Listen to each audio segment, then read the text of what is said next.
যথাযথ ধর্মীয় ভাবগাম্ভীর্য ও শান্তিপূর্ণ পরিবেশের মধ্য দিয়ে অনুষ্ঠিত হয়েছে ফরিদপুরের ঐতিহ্যবাহী চন্দ্রপাড়া পাক দরবার শরীফের ওরস পাক এ শাহ চন্দ্রপুরী 2025। 15 জানুয়ারি বাদ ফজর রওজা মোবারক জিয়ারত ও আখেরি মোনাজাতের মাধ্যমে বাৎসরিক ওরস উদযাপিত হয়েছে। মোনাজাতে তামাম জাহানের সমস্ত অলি আল্লাহ, গাউস কুতুব, নজিব, নুজবা, নুক্কা, আখিয়ার, আবদাল, আওতাদদের হুজুরে সোয়াব পৌঁছানো হয় এবং দেশসহ সারা বিশ্বের মুসলিম উম্মার শান্তি ও কল্যাণ কামনা করা হয়। কুয়াশাচ্ছন্ন শীত উপেক্ষা করে দেশ বিদেশ থেকে অগণিত ভক্ত, আশিক জাকের ও ধর্মপ্রাণ মুসল্লিরা মোনাজাতে অংশ নেন।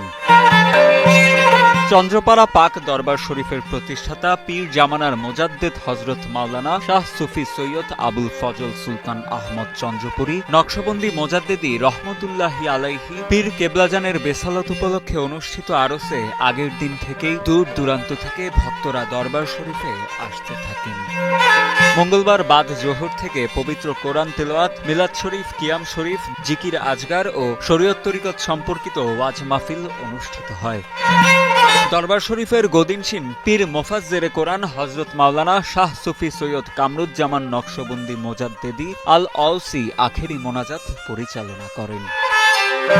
উল্লেখ্য, চন্দ্রপাড়া পাক দরবার শরীফের প্রতিষ্ঠাতা পীর হযরত মাওলানা শাহ সুফি সৈয়দ আবুল ফজল সুলতান আহমদ চন্দ্রপুরী রহমতুল্লাহি আলাইহি উপমহাদেশের প্রখ্যাত সুফি সাধক হযরত শাহ এনায়েতপুরী রহমতুল্লাহি আলাইহির নিকট বায়াত গ্রহণ করে খেলাফত প্রাপ্ত হন।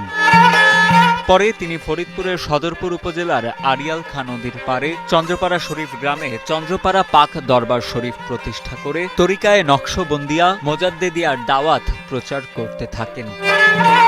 এই সুফি সাধক 1984 সালের 28 মার্চ নিজ দরবার শরীফে ওফাত করেন।